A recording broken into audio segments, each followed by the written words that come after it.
மக்களே என்ன மக்களே சாண்ட்ரா அங்க தொட்டு இங்க தொட்டு கடைசில பிக் பாஸே தொட்டுட்டாங்க போலயா. நேத்து பிக் பாஸே பிடிச்ச ஒரு மாதிரி மிரட்டிட்டு இருக்காங்க ப்ரோ. பிக் பாஸ் இந்த மாதிரி விஷயத்தெல்லாம் நீங்க கேட்கலனா அந்த கண்ணொன்னு திறந்து வச்சிருக்கீங்க பெருசா, அந்த கண்ணெல்லாம் அடுத்த சீசன் மூடிட்டு போயிருங்கன்னு சொல்லிட்டு பிக் பாஸே பிடிச்சு போட்டு மிரட்டிட்டு இருக்காங்க ப்ரோ. இந்த அசிங்கம் தேவையா பிக் பாஸ்? உங்களுக்கு சொல்லுங்க, இந்த அசிங்கம் தேவையா? இதுக்கு தான் சொல்றது, குவார்டர்ல யாரையும் வீட்டுக்குள்ள விடாதீங்க. குவார்டர்ல வீட்டுக்குள்ள விட்டாங்கன்னா இப்படிதான் கேனத்தனமா ஏதோ ஒன்று பண்ணிட்டு இருப்பாங்க. தேவையில்லாத வேலையை பார்க்காதீங்கன்னா கேட்கணும்ல. சிறப்பு பிரிவுல 2 பேரை வீட்டுக்குள்ள அனுப்பி அந்த 2 பேர் ரொம்ப சிறப்பா பண்ணிட்டு இருக்காங்க.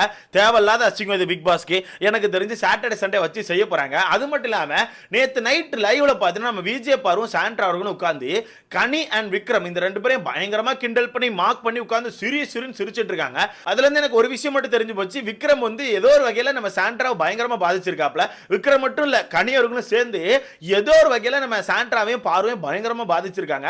2 பேரும் சேர்ந்து நேத்து உட்கார்ந்து ஒப்பாரி வச்சிட்டு இருக்காங்க. பட் அவங்களுக்குள்ள நினைச்சுக்கிறாங்க அவங்க வந்து ஃபன் பண்ணி சிரிச்சிட்டு இருக்காங்கன்னு சொல்லிட்டு. பட் அதுல ஓப்பனாவே தெரியுது இந்த 2 பேரும் பாதிக்கப்பட்டிருக்காங்கன்னு சொல்லிட்டு. அண்ட் அது மட்டும் இல்லாம வீட்டுக்குள்ள விஜய் பாரு ஒரு பொய் சொல்லிட்டு சுத்துறாங்க ப்ரோ. பயங்கரமான ஒரு பொய் சொல்லிட்டு சுத்துறாங்க. இந்த ஒரு பொய்யை பயங்கரமான ஸ்ட்ராட்டஜியாவே யூஸ் பண்ணிட்டு இருக்காங்க. ஆக்சுவலா இந்த பொய்யை முன்னாடி ஒரு தடவை யூஸ் பண்ணாங்க. அப்ப கூட நம்ம எடுத்து பேசியிருந்தோம். பட் அந்த டைம்ல நிறைய பேர் வந்து இல்ல ப்ரோ அது விஜய் பாரு கரெக்டா தான் சொல்றாங்க ப்ரோன்னு சொல்லிட்டு ஒரு மாதிரி தட்டி விட்டாங்க. என்னன்னா விஜய் பாரு வீட்டுக்குள்ள நான்வெஜ்ஜே சாப்பிட மாட்டேன்னு சொல்லிட்டு சுத்துறாங்களே. இதுக்கு முன்னாடி ஒரு தடவை இந்த விஷயத்தை ரிஜிஸ்டர் பண்ணிட்டே இருந்தாங்க. நான் நான்வெஜ் சாப்பிட மாட்டேன்னு சொல்லிட்டு. அப்ப நம்ம என்ன நினைச்சோம், சரி ஓகே நான்வெஜ் முன்னாடி சாப்பிட்டு இருக்காங்க. கடைசியா ரீசெண்டா பிக் பாஸ் வீட்டுக்குள்ள வர்றதுக்கு முன்னாடி தான் வெஜிடேரியனா மாறிட்டாங்க போல, நான்வெஜ் சாப்பிட மாட்டாங்க பட் முட்டை மட்டும் சாப்பிடுவாங்க போல நான் நினைச்சேன். பட் அப்படி இல்ல ப்ரோ. அக்கா ஃபுல் அண்ட் ஃபுல் ஃப்ராட் தனம் பண்ணிட்டு இருக்காங்க ப்ரோ. வீட்டுக்குள்ள நேத்து நைட் அந்த விஷயத்தை வச்சு ஒரு சில கேம் ஆடிட்டு இருக்காங்க. என்னென்ன விஷயங்கள் அப்படிங்கிறது மொத்தமா பார்த்துடலாம். சோ வீடியோக்குள்ள போறதுக்கு முன்னாடி மறக்காம இந்த வீடியோ லைக் பண்ணி சேனலை சப்ஸ்கிரைப் பண்ணிக்கோங்க. நீங்க போடுற ஒவ்வொரு லைக் வந்தா நம்ம வீடியோ ஒரு 10 பேர் சஜஸ்ட் பண்ணும். சோ முடிஞ்ச அளவுக்கு லைக் போட்டு சேனலை சப்ஸ்கிரைப் பண்ணிக்கோங்க. சோ நேத்துக்கான எபிசோடோட லாஸ்ட்ல ஒரு சீனை பார்த்திருப்பீங்க. நம்ம சாண்ட்ரா அவர்கள் வந்து பிக் பாஸே ஒரு மாதிரி திட்டி இருப்பாங்க. என்னன்னா நேத்துக்கான எபிசோட நம்ம எஃப்ஜே வந்து சாண்ட்ரா வச்சு செஞ்சு விட்டான். சோ நீங்களே பார்த்திருப்பீங்க நேத்துக்கான எபிசோட்ல பிக் பாஸ் வந்து இந்த டாஸ்க்கை முடிக்கிறதுக்கு முன்னாடி இதுதான் கடைசி, மாத்தி காயின்ஸை கொடுத்துக்கோங்க, எந்தெந்த டீமுக்கு எவ்வளவு காயின்ஸ் கொடுக்கணும்னு நினைக்கிறீங்களோ கொடுங்கன்னு சொல்லியிருப்பாங்கல்ல. அந்த டைம்ல உங்க காயின்ஸை கொடுக்காம வேணுக்கனே உட்கார்ந்துருப்பாங்க. அவங்க ஃபர்ஸ்ட் போட்டு இவங்க ஃபர்ஸ்ட் போட்டுன்னு சொல்லிட்டு அந்த டைம்ல எஃப்ஜே ஒரு மாதிரி வச்சு ஒரு சம்பவத்தை பண்ணிருப்பான். அப்போ சாண்ட்ரா பேச வரும்போது சாண்ட்ரா பேசுறதுக்கு பதிலா அந்த பக்கம் உட்கார்ந்து விஜய் பாரு பேசிட்டு இருப்பாங்க. அப்ப அந்த இடத்துல நம்ம எஃப்ஜே வந்து ஒரு சில வார்த்தைகள் கேட்பான். நீங்க கேப்டனா அவங்க கேப்டனா, உங்களை தானே கேப்டனை தேர்ந்தெடுத்து அனுப்புனாங்க, அப்புறம் என்ன நீங்க பேசுறதுக்குள்ள அவங்க பேசிட்டு இருக்காங்க, அப்ப நீங்க என்ன போட்டி கறிப்பட்டியா சும்மா வந்திருக்கீங்களான்னு சொல்லிட்டு ஒரு மாதிரி கேட்டு விட்டுருப்பான். அந்த விஷயத்தை பிடிச்சு வச்சுட்டு நேத்துக்கான எபிசோட் லாஸ்ட்ல அக்கா ஒப்பாரி வச்சிருப்பாங்க. எஃப்ஜே என்ன சொன்னா போட்டி கறிப்பட்டியா, என்ன சொன்னா உப்புக்கு சப்பானா, இது என்னெல்லாமா சொல்லிட்டு இருக்கான்ல, என்னெல்லாமா பேசிட்டு இருக்கான், என்ன பார்த்தா அப்படியே தெரியுது, நான் என்ன டம்மியா, நான் என்ன பார்த்தா டம்மியாவே தெரியுதுன்னு சொல்லிட்டு அக்கா ஒரு மாதிரி புலம்பிட்டு பிக் பாஸ் பிடிச்சி திட்டிப்பாங்க. என்னன்னா பிக் பாஸ் இதெல்லாம் நீங்க பார்த்துட்டு இருப்பேன்னு நினைக்கிறேன், இதெல்லாம் நீங்க தட்டி கேட்கலன்னா அடுத்த சீசன் ஒரு கண்ணை திறந்து வச்சிருக்கீங்க இவ்வளவு பெருசா, அந்த கண்ணை மூடிருங்க, கண்ணை மூடி வச்சிருங்க, அதுக்கப்புறம் இந்த பிக் பாஸ் கண்ணை திறந்து வைக்காதீங்கன்னு சொல்லிட்டு ஒரு மாதிரி பிக் பாஸ்க்கு ஆப்போசிட்ல பேசியிருப்பாங்க. எனக்கு தெரிஞ்சு இந்த டாபிக் சாட்டர்டே சண்டே பேசப்படும். சாட்டர்டே சண்டே சேதனை வச்சு செய்ய போறாப்ல. அப்படி மட்டும் சேதனை வந்து சாட்டர்டே சண்டே சம்பவம் செய்யலனா சத்தியமா சொல்றேன் சேதனை மச்சானுக்கு சொம்பு தூக்குறாங்க அப்படிங்கறத உண்மை. ஏன்னா பிக் பாஸ்க்கு ஆப்போசிட்ல யாரும் இப்பெல்லாம் பேசக்கூடாது, அதுக்கு யாருக்குமே ரைட்ஸ் கிடையாது. நார்மலா சும்மா ஏதாவது கிண்டல் பண்ணி பேசினாலோ இல்ல சும்மா ஒரு மாதிரி ரொம்ப ஃப்ரெண்ட்லியா எடுத்து பேசினாலோ கண்டிப்பா திட்டி விட்டுருவாங்க. ஓகேவா? அப்படி இருக்கும்போது இவங்க பேசினது ரொம்ப தப்பா இருக்குது. கண்ணை மூடிட்டு கிளம்புங்க, அடுத்த சீசன்ல கண்ணை திறந்து வைக்காதீங்க அப்படிங்கிறதுலாம் ரொம்ப பெரிய வார்த்தை. லிட்டரலி என்ன சொல்ல வராங்க, நீ எதையுமே கவனிக்க போறது இல்ல, என்னத்துக்கு இதை பார்த்துட்டு இருக்க, கண்ணை மூட்டு கிளம்ப அப்படின்ற மாதிரி தான் பேசுறாங்க. சோ இது சாட்டர்டே சண்டே ஒரு கண்டென்ட்டா மாத்தப்படும் எனக்கு தோணுது. பட் இது நம்ம ஒண்ணுமே திருத்த முடியாது ப்ரோ, இது சேனலுக்கான தப்பு.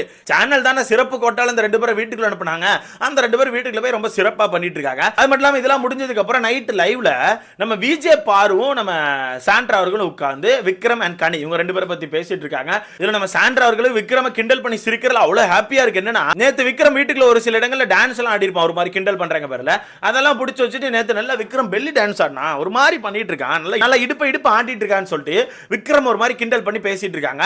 கிண்டல் பண்ணி பேசுறது மட்டும் இல்லாம லாஸ்ட் சாட்டர்டே சண்டே எபிசோட்ல அந்த குறும்படத்துக்கு அப்புறம் நம்ம விக்ரம் வந்து சாண்ட்ரா கிட்ட போய் பேசியிருப்பான் போல. என்னன்னா சாரி என்ன மன்னிச்சுக்கோங்க, இந்த மாதிரி நடந்திருக்கும்னு எனக்கு தெரியாது, விஜய் பார்வதிக்கு இவ்வளவு பெரிய விஷயம் நடந்திருக்குன்னு எனக்கு தெரியவே தெரியாது, அதை நான் தெரியாம அப்படி பண்ணிட்டேன் மன்னிச்சுக்கோங்கன்னு சொல்லிட்டு ஒரு மாதிரி ஃபீல் பண்ணி பேசியிருப்பான் போல. அந்த விஷயத்தை தூக்கிட்டு வந்து சாட்டர்டே சண்டே வந்து நாடகம் போடுறான். சேதனை பேசிட்டு போனதுக்கு அப்புறம் ஒரு மாதிரி வந்து என்ன மன்னிச்சிருங்க அப்படின்னு சொல்லிட்டு ஒரு மாதிரி நாடகம் நாடகம் போடுறான்னு சொல்லிட்டு விக்ரம் ஒரு மாதிரி இழுத்து போட்டு பேசிட்டு இருக்காங்க. இதுல இருந்து எனக்கு லிட்டரலி தெரிஞ்சு போச்சு விக்ரம் வந்து நம்ம அக்கா வச்சு செஞ்சிருக்கான். அதனால அக்கா வந்து உன்னா விக்ரம் விக்ரம் விக்ரம்னு கதறிட்டே இருக்காங்க. பட் இதுல எனக்கு என்னன்னா அக்கா போடுற டிராமா இருக்கு தெரியுமா? ஏன்னா அக்கா வந்து அப்படியே விஜய் பார்வதிக்கு பேசுறாங்களாம், அவனுக்குலாம் ஹியூமானிட்டியே இல்ல, உனக்கு அடிபட்டு இருக்கு, அவன் பாட்டு கிண்டல் பண்ணி சிரிச்சு பேசிட்டு இருந்தான். கிண்டல் பண்ணி சிரிச்சு பேசிட்டு குறும்படத்தை பார்த்த அப்புறம் வந்து சாரி கேட்கறான், இவெல்லாம் ஒரு ஆளா அப்படின்ற மாதிரி பேசுறாங்க. நீலாம் இதை பேசவே கூடாதுக்கா, இதெல்லாம் பேச உனக்கு தகுதியே கிடையாது. ஓப்பனாவே சொல்ற தகுதியே கிடையாது. ஏன்னா நீங்க என்ன பண்ணியிருந்தீங்க, அடிபட்ட உடனே ஒரு முக்கில் உட்காந்து களத்தில் மீச்சிருக்க வேண்டியதுனா, காதல மீச்சிருக்க வேண்டியதுனா, தொண்டையில் மீச்சிருக்க வேண்டியதானு சொல்லிட்டு தான் உட்காந்து பேசிட்டு இருந்தீங்க. பட் அதை ஃபன்னாவே பேசியிருந்தாலும் பேசுனீங்கல்ல, பேசிட்டு இப்போ மட்டும் ஏன் வந்து விஜய் பருட்டு நாடகம் போட்டுட்டு இருக்கீங்க? எனக்கு ஒன்றும் புரியவே இல்லை ப்ரோ. ஒயில் கார்டா கிளம்பி வர்றப்ப விஜய் பருவ அடிச்சு பறக்கோட போறேன்னு சொல்லி கிளம்பி வந்துட்டு இங்க வந்து பார்த்தா விஜய் பாரு கூட சேர்ந்து கொடி பிடிச்சி சுத்திட்டு இருக்காங்க ப்ரோ. இவங்களெல்லாம் என்னத்தை சொல்லணும்னு எனக்கு தெரியல. இதுல நம்ம பாரு வேற கனியை பத்தி பேசிட்டு இருக்காங்க. கனி வந்து இப்படித்தான் ஒன்னா நல்லவங்க கேமை போடுவாங்க, நம்ம கூட எல்லாம் சேர்ந்து ஒரு கேமை போட்டுட்டு கடைசியில் நம்ம எல்லாரையும் மாட்டி விட்டுட்டு அவங்களுக்கான கேம் ஒரு மாதிரி போட்டு போறாங்க. அவங்க இந்த வீட்டுக்குள்ள ஒரு மாதிரி நல்லவங்க மாதிரி தெரியணும்னு சொல்லி சுத்திட்டு இருக்காங்க. ஒன்னா இப்படித்தான் எப்பவுமே இப்படித்தான் பண்ணிட்டு இருக்காங்கன்னு சொல்லிட்டு கனியை போட்டு அடிச்சிட்டு இருக்காங்க. பட் அது உண்மைதான் ப்ரோ. கனியக்கா அந்த டீம் கூட சேர்ந்து பக்காவா ஒரு பிளான் எல்லாம் போட்டுட்டு கடைசியில் டப்புன்னு அந்த டீமை மாட்டி விட்டுட்டு அந்த டீம் விட்டு டப்புன்னு வெளியே வந்தாங்க தெரியுமா? அதெல்லாம் வேற லெவல் ஸ்கெட்ச் தான், சத்தியமா சொல்றாங்க, வேற லெவல். பட் எனக்கு என்னன்னா, ஏன் நீங்க இப்படி உட்காந்து ஒப்பாரி வச்சுட்டு இருக்கீங்க? அவங்க கூட எல்லாத்தையும் பண்ணிட்டு ஜாலியாக தான் சுற்றிட்டு இருக்காங்க. ஓகே, அவங்கெல்லாம் எதையுமே கேர் பண்ணல. பட் நீங்கள் தான் ஒன்று அதை பற்றி யோசிச்சு எதாவது பேசிக்கிட்டு ஒன்று இந்த ஒரு வார்த்தையும் ரிஜிஸ்டர் பண்ணிடுவாங்க. அவங்க சாட்டர்டே சண்டே காண்டி இப்படி பண்ணுறாங்க, சாட்டர்டே சண்டே காண்டி இதெல்லாம் பண்ணிட்டு இருக்காங்க, அவங்க வாண்டடாக டார்கெட் பண்ணி பண்ணுறாங்கன்னு சொல்லிட்டாங்க. அவனெல்லாம் எல்லாத்தையும் பண்ணிட்டு 10 நிமிஷம் அதெல்லாம் கடந்து போயிட்டு பாட்டு எங்கேயோ போய் சுற்றிட்டு இருக்காங்க. ஆனால் நீங்கள் மட்டும் தான் அதை பிடிச்சி வச்சு ஒரு 2 மணி நேரம் 3 மணி நேரம் ஒப்பாரி வச்சுட்டே இருக்கீங்க. இதில் யாரை டார்கெட் பண்ணுறா, யாரை பிராண்ட் பண்ண ட்ரை பண்றா? நீங்க தான் அதை பண்ணிட்டு இருக்கீங்க. நீங்க தான் அதை பண்ணிட்டு இருக்கீங்க. இதுல பிரஜனுக்கு சுபிக்ஷா மேல என்ன கோவனே தெரியல ப்ரோ. இவர் உட்கார்ந்து இருந்துட்டு சுபிக்ஷா மேல வன்மத்தை கொட்டிட்டு இருக்காரு. அந்த பொண்ணை பார்த்துருக்க சொல்லி அப்புறம் நான் பேச ஆரம்பிச்சா வேற மாதிரி ஆயிரும், அப்புறம் நான் இறங்கி அடிக்க ஆரம்பிச்சா வேற மாதிரி ஆயிரும்னு சொல்லிட்டு எதெல்லாமோ டைலாக் கூட்டிட்டு இருக்காரு. புரியலங்க, இவர் யாருங்க எங்க இருந்து பிடிச்சி வந்திருக்கீங்க? ஓங்கி அடிச்சா 1.5 டன் வெயிட்ரா அப்படின்ற மாதிரி உட்காந்து பேசிட்டு இருக்காரு ப்ரோ. அவர் பேச ஆரம்பிச்சா சுபிக்ஷா எல்லாம் தெரிச்சு ஓடிடுவாங்களாம். பேச வேண்டியதானேங்க, சத்தங்காட்டா உட்காந்துருக்கல எதுக்கு? சரி பேசுறதா பேசுறீங்க, உங்க டாபிக் பேச வேண்டியதானேங்க. ஏன் உங்க பொண்டாட்டி யாரும் நின்று பேசிட்டு இருக்கும்போது குறுக்க போறீங்க? அப்போ கரெக்டு தானே? இப்போ கரெக்டு தானேங்க. இப்போ சேதனை லாஸ்ட் வீக் சொன்னது கரெக்டு தானே? பொண்டாட்டி தாசன் மாதிரி பொண்டாட்டி பின்னாடியே சுத்திட்டு இருக்கேன்னு சொன்னது கரெக்டு தானே? பொண்டாட்டிக்கு ஏதாவது ஒண்ணுனா பறந்து போய் நிற்பாங்க. நீங்க 2 பேரும் தனித்தனி போட்டியாளர் தானே. அப்புறம் அவங்களுக்கு என்ன ஆனா உங்களுக்கு என்ன, அவங்க வெளியே போனா உங்களுக்கு என்ன, அவங்க வீட்டில் இருந்தா உங்களுக்கு என்ன, நீங்க வீட்டில் இருப்பீங்களான்னு பாருங்க. ஏன்னா அவங்க பொண்டாட்டி பண்ண விஷயத்துக்கு எனக்கு தெரிஞ்சு உங்களை தூக்கி வெளியே போட போறாங்க. அந்த அளவுக்கு தேவையில்லாத விஷயத்த பண்ணிட்டு இருக்கீங்க. அடுத்ததா நம்ம விஜய் பார் வீட்டுக்கு ஒரு பொய்யை சொல்லிட்டு சுத்துறாங்க ப்ரோ. நேத்து அந்த பொய்யை ஒரு மாதிரி பிராண்ட் பண்றாங்க. அதுதான் அவங்க வெஜிடேரியன் சொல்லி சுத்துறது. அவங்க வெஜிடேரியன் தான். அது நிறைய வீடியோஸ் பார்க்கும்போது எனக்கே தெரிஞ்சு அவங்க வெஜிடேரியன் தான். அவங்க ஃபேமிலியை பத்தி ரிவீல் பண்ணும்போது நம்மளால கவனிக்க முடியுது அவங்க வெஜிடேரியன் ஃபேமிலி தான். இல்ல நான் சொல்ல. ஆனா அக்கா சின்ன வயசுல இருந்து வெஜ் மட்டும் தான் சாப்பிட்டுருக்கேன், நான்வெஜ்ஜே சாப்பிடலன்னு சொல்லி ரிஜிஸ்டர் பண்றாங்க ப்ரோ. அது டேஸ்டே எப்படி இருக்கு எனக்கு தெரியாது, நான் தொட்டது கூட கிடையாது, நான் மணத்துனது கூட கிடையாது, நான் சாப்பிட்டது கூட கிடையாதுன்னு சொல்லிட்டு வேனுக்குன்னு ரெஜிஸ்டர் பண்றாங்க ப்ரோ. இப்போ நேற்று கூட வீட்டுக்குள்ள மீன் சாப்பிட்டுட்டு சுபிக்ஷா வந்து வான்னு சொல்லி கத்திட்டு சுத்திட்டு இருந்தோம். ஓகேவா, பாரு நீ கத்திரி சுத்துறதுக்கு உன்னை பிடிச்சி வெளியே தூக்கி போட போறாங்க.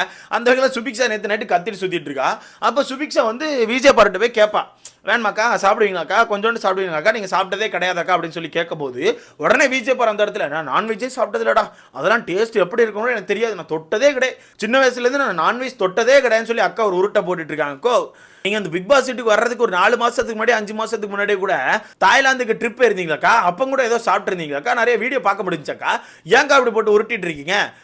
யூடியூப்ல போய் அடிச்சு பார்த்தா பல வகையான வீடியோஸ் வருது, பல வகை எல்லாம் சாப்பிட்டுருக்காங்க அப்புறம் பீஃப்ல இருந்து எல்லாமே சாப்பிட்டுருக்காங்க. அக்காக்கான வீடியோஸ் கிடக்குது.